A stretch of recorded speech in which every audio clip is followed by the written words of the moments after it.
A ustedes, amigos, que valoran los videos de En Perspectiva, los invitamos a sumarse como socios 3.0. Con un abono mensual permitirán la continuidad y el fortalecimiento de estos canales de periodismo digital. Más información en nuestro sitio enperspectiva.net/socios. ¿Se puede curar el autismo? ¿Hay alguna manera de revertir los procesos que provocan este trastorno neurobiológico? Sobre esto trabaja el científico uruguayo Mauro Costa Mattioli.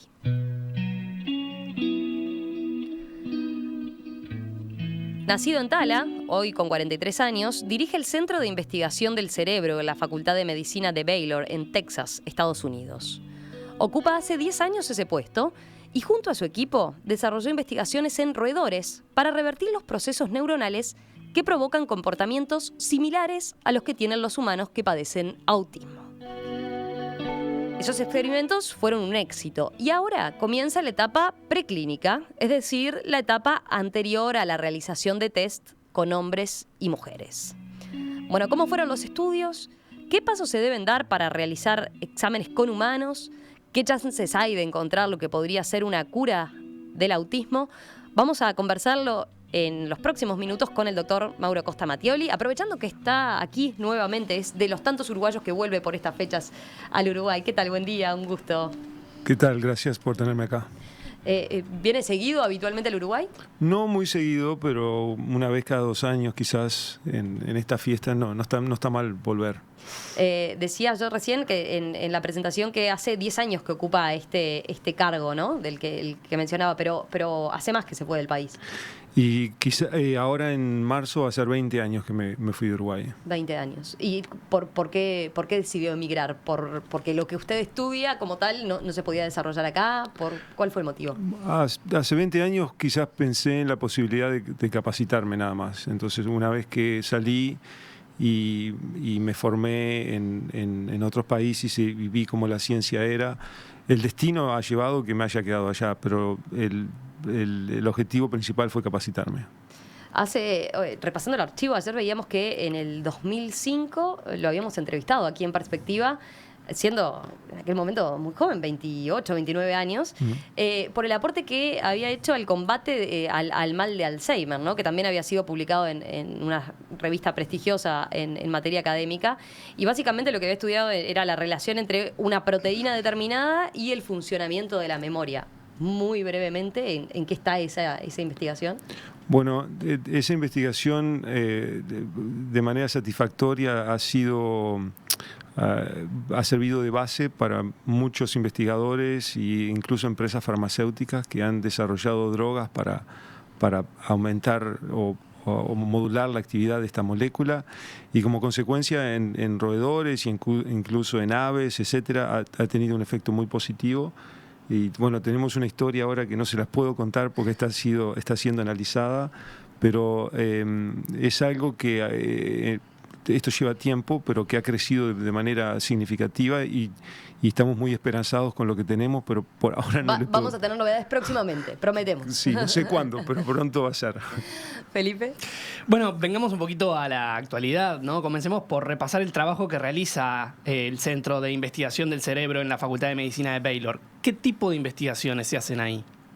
Bueno, mi laboratorio es bastante multidisciplinario y digamos, yo soy un biólogo molecular que le interesa saber cuáles son las moléculas, cada una de las moléculas del cerebro y cómo modulando esas moléculas podemos cambiar el comportamiento en ratones y evidentemente en el futuro en animales.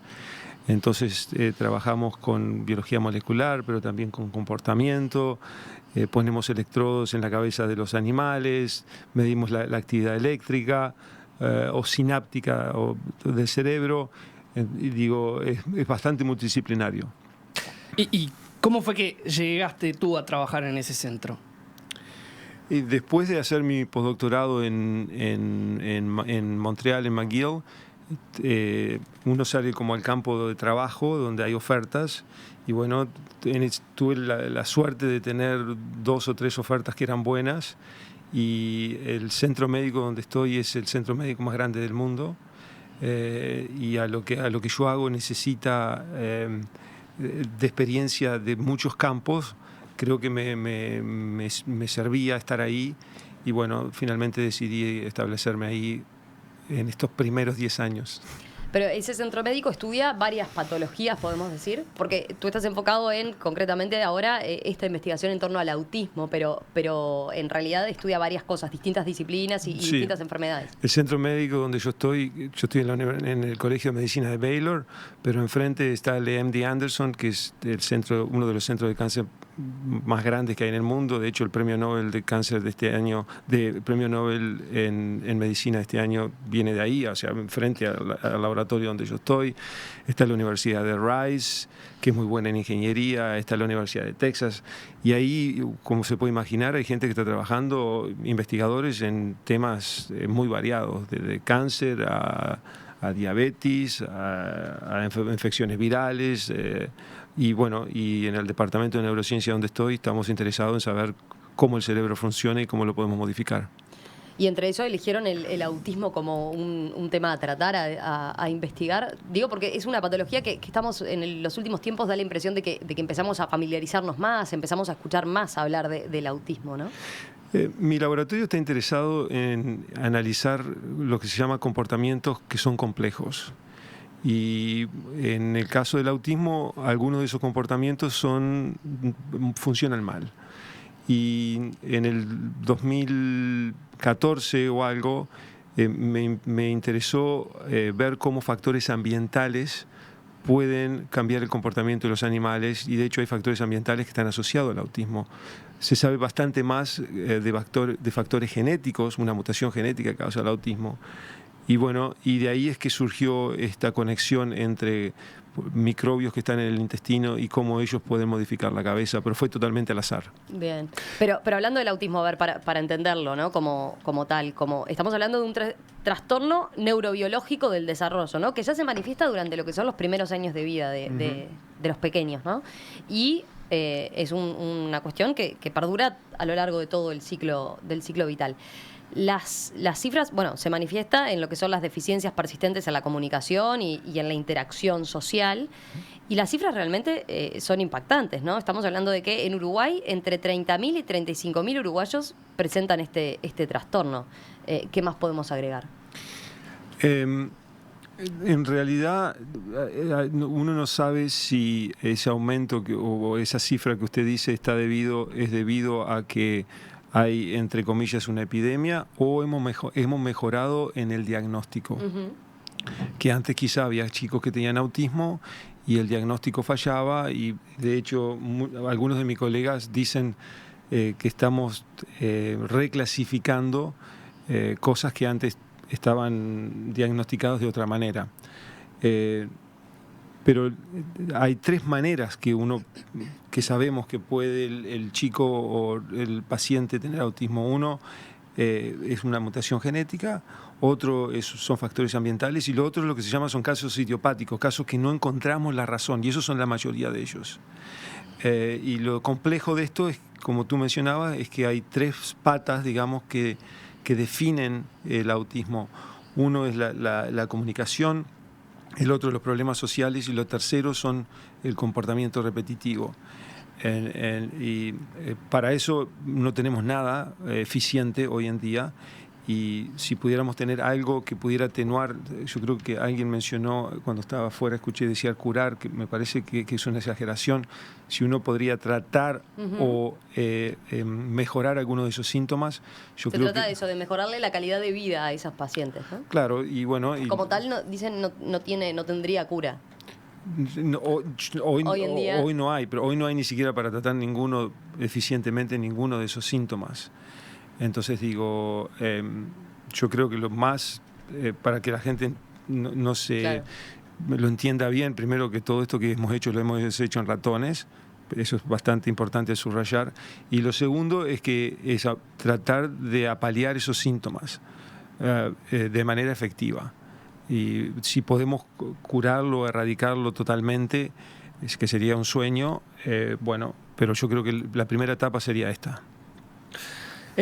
Bueno, una aclaración que es importante para los que no están tanto en el tema es que el autismo no es una enfermedad, ¿no? Sino que es un trastorno que padecen estas personas. Las investigaciones que realizaron fueron publicadas en varias revistas científicas, la última en la revista norteamericana Neuron. ¿Cuán fuerte es la red de científicos que investiga en el mundo este trastorno? Bueno, de hecho hay una cantidad enorme de gente que está estudiando autismo. No hay tanta gente que lo está estudiando de la manera que nosotros lo estamos estudiando, que es una manera bastante no convencional.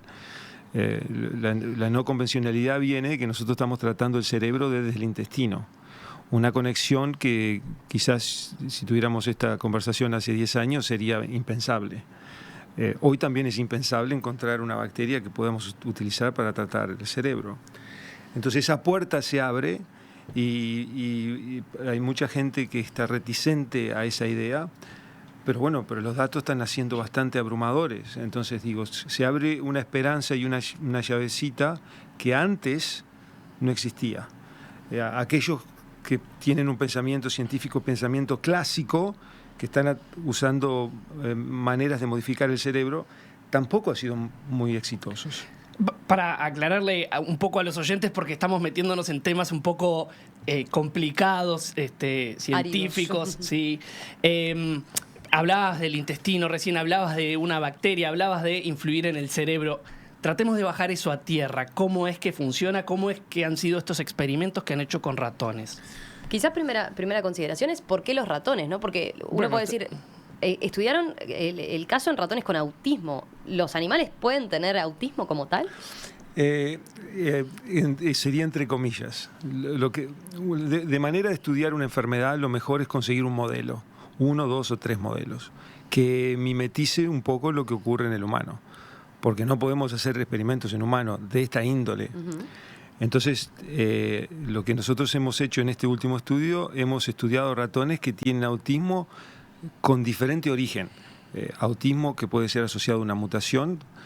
Hay un paciente que tiene una mutación determinada y el paciente tiene autismo, y podemos crear la misma mutación en el ratón y vemos, por ejemplo, que el ratón no se comunica bien o no tiene un comportamiento social normal.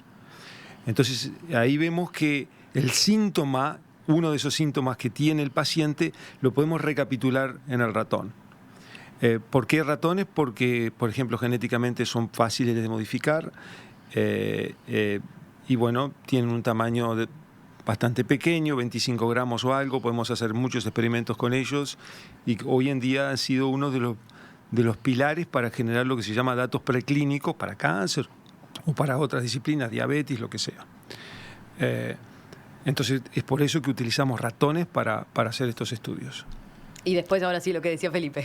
Tratemos de bajar un poquito a tierra esto de que hablabas de una bacteria, el intestino, influir en el cerebro.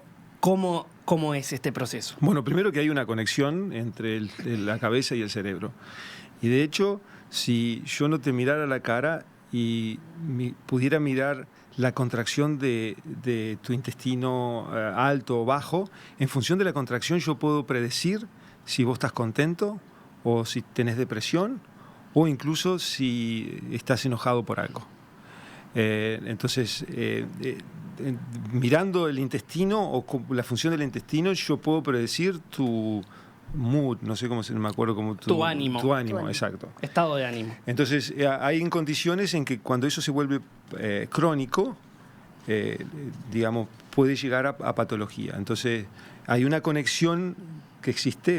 Algunos de ustedes han escuchado lo que se llama butterflies in your belly, como que tenés como unas mariposas en la panza. Bueno, entonces esa es la conexión. Esa conexión es bidireccional. Va desde el intestino a la cabeza y de la cabeza al intestino.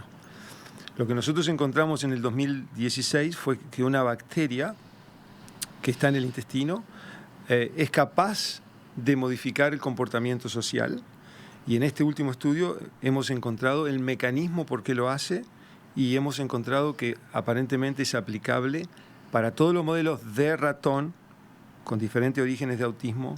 Esta bacteria es capaz de revertir el comportamiento social.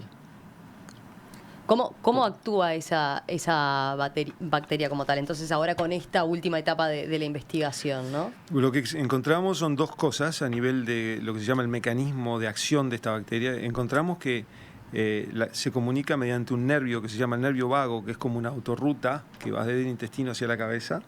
Y si nosotros agarramos a los ratones, cortamos esa autorruta, vemos que el efecto de la bacteria se va. Y la otra cosa que encontramos es que esta bacteria es capaz de aumentar la producción de una hormona que se llama oxitocina, que es una hormona que aumenta el comportamiento social. Esta hormona se libera en un centro de placer del cerebro y hemos encontrado que los ratones que son asociales, cuando interaccionan no tienen placer.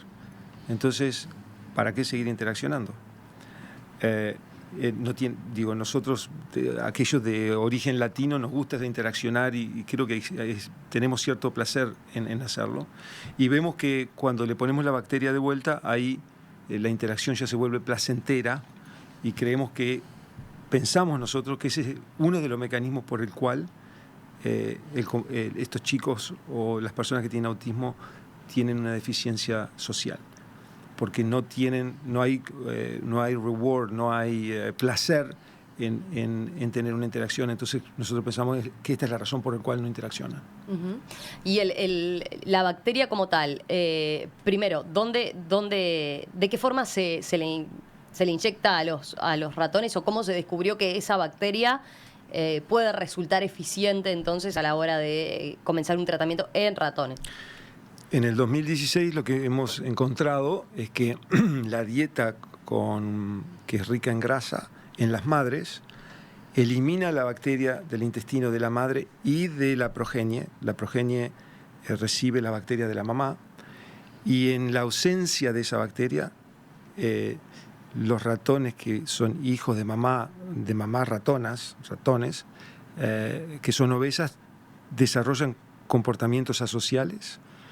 Y nos entramos a mirar en el intestino y vimos que en el intestino varias bacterias estaban disminuidas.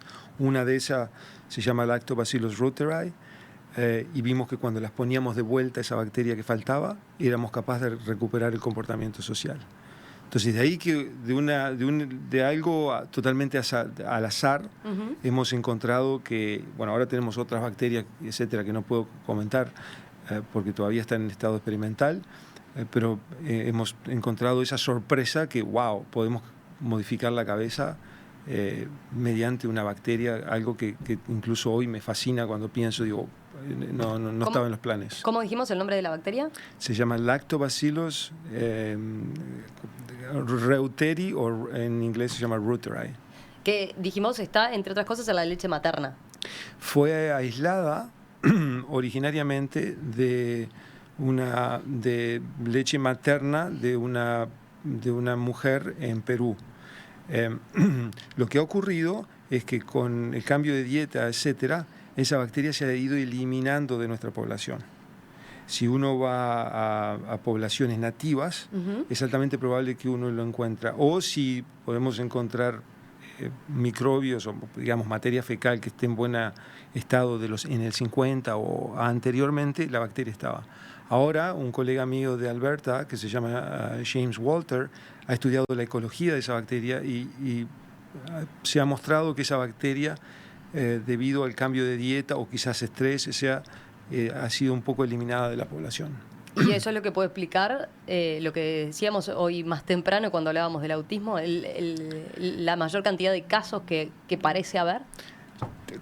Puede haber, como te mencionaba antes, diferentes factores. Y quizás, yo eso no lo voy a decir porque no tengo la evidencia para decirlo, quizás a algunos de los casos pueden ser debido a esto. Pero lo más importante creo que es lo opuesto. Lo más importante es que lo que hemos encontrado, que independientemente del tipo de autismo que tiene el ratón, nosotros somos capaces de recuperar el comportamiento social. Y la analogía es como una aspirina. No importa por qué tenés el dolor de cabeza, porque te fuiste el 24 y tomaste mucho, o porque leíste y te duele la cabeza. No importa, si tomás la aspirina es eficaz. Entonces creo que eso es lo rescatable de este último estudio. Hacemos una breve pausa y enseguida continuamos conversando con Mauro Costa Mattioli, doctorado en Biología Molecular y Microbiología, que está llevando a cabo estas investigaciones en torno al autismo. Vamos a hablar después de la pausa, por ejemplo, de qué se viene en lo que tiene que ver con estudios y posibilidades de aplicar esta bacteria que traiga resultados en humanos concretamente. Un grupo de científicos liderados por el uruguayo Mauro Costa Mattioli se propone trabajar en una fórmula que permita, por lo menos, combatir los síntomas del trastorno autista. Costa Mattioli dirige el Centro de Investigación del Cerebro en la Facultad de Medicina de Baylor en Texas, Estados Unidos, donde ya experimentó con roedores y los resultados fueron catalogados como un éxito.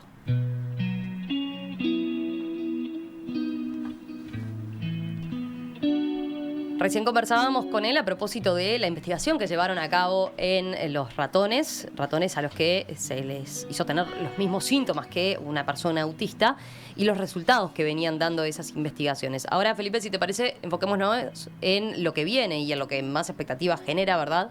Que es lo que puede significar hacia adelante el estudio ya en personas, en humanos. Exacto. Usted explicaba hace un rato que, bueno, primero se prueba en roedores por el tamaño que tienen, por la facilidad que tienen, pero bueno, ahora queda el paso hacia los seres humanos. ¿Qué pasos hay que seguir justamente para que se pueda pasar a esta otra etapa?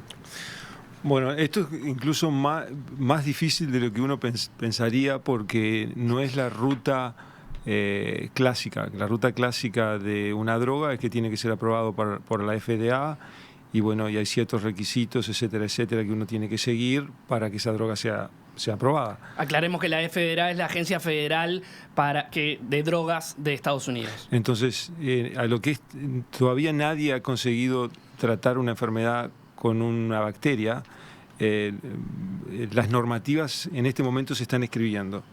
Entonces, digo, una de las cosas que hemos hecho con algunos colegas, hemos empezado a pensar cuáles serían los criterios que uno tiene que tener para que en un principio una bacteria sea eficaz. Uno de los factores primordiales es que el efecto de esta bacteria sea bueno en varios modelos, algo que hemos demostrado. Tener alguna idea del mecanismo como esta bacteria funciona, algo que también hemos demostrado. Lo principal es que la bacteria no sea tóxica. Esta bacteria en particular ha sido utilizada en niños para aliviar los cólicos. Entonces digo, la bacteria no es tóxica. Pero sí, bueno. Hay algún oyente que nos hacía ese comentario de que esta bacteria ya clásicamente se utiliza como probiótico para afecciones intestinales o diarreas, por ejemplo, dice él, ¿no? Claro. Particularmente en niños. No sabía de este otro beneficio, dice. Claro. Lo que hay que entender es que ahora empieza una etapa que a mí yo no tengo la experiencia y estoy hablando con colegas y ni siquiera tenía la idea de la dimensión de que esto tiene. Hacer el estudio en humanos cuesta muchísimo dinero, estamos hablando de millones.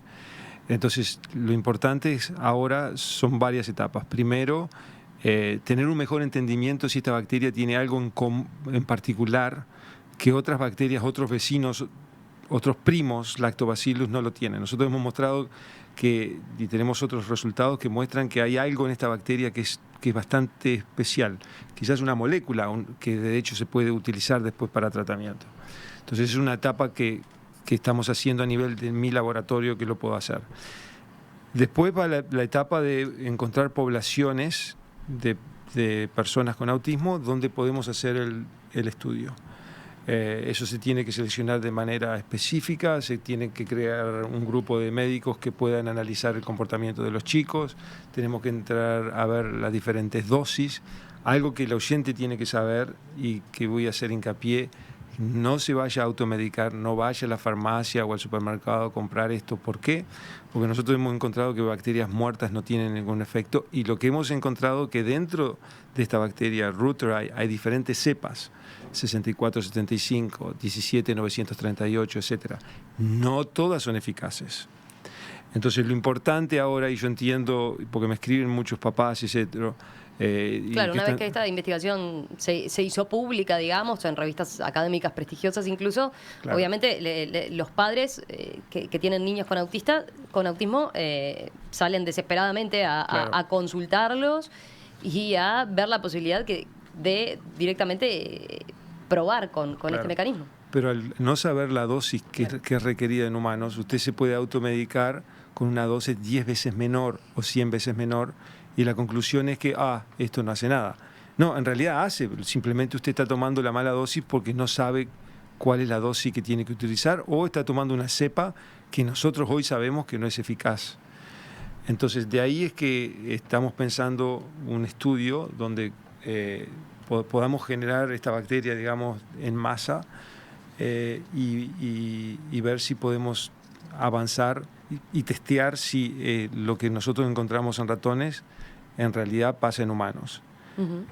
Y bueno, digo, a nivel preclínico, que es a nivel de ratones, yo creo que mucho más no podemos hacer. Hay otro grupo... ¿Pero qué les hace pensar, digamos, que es asimilable el resultado de estas investigaciones a lo que ocurre con los humanos? Lo que les dio y el comportamiento que observaron en los ratones a lo que ocurre con los humanos.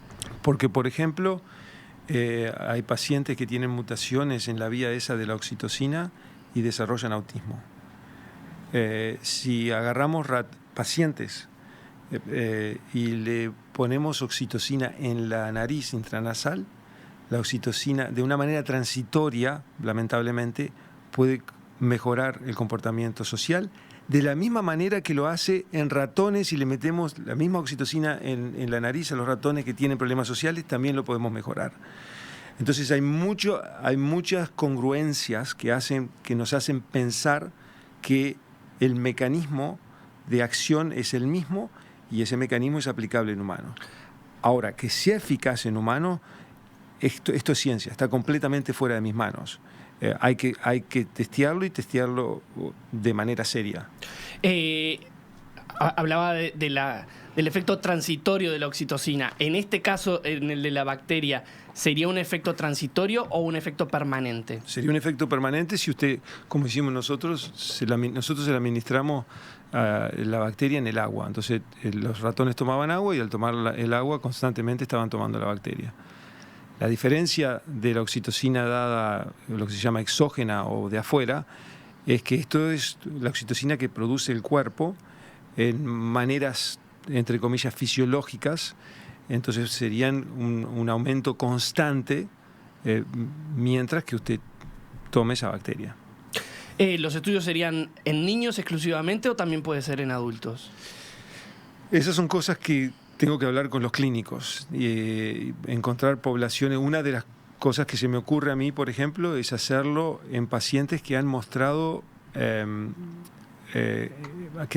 ser susceptibles a la oxitocina. En otras palabras, la oxitocina funciona, pero como ya les mencionaba, funciona de manera transitoria. Bueno, en esas poblaciones que la oxitocina ha funcionado, podemos hacerlo volver y ver si el tratamiento de la bacteria ocurre. Y bueno, en ese caso hay que ver la razón, si tenemos la razón de por qué tiene autismo.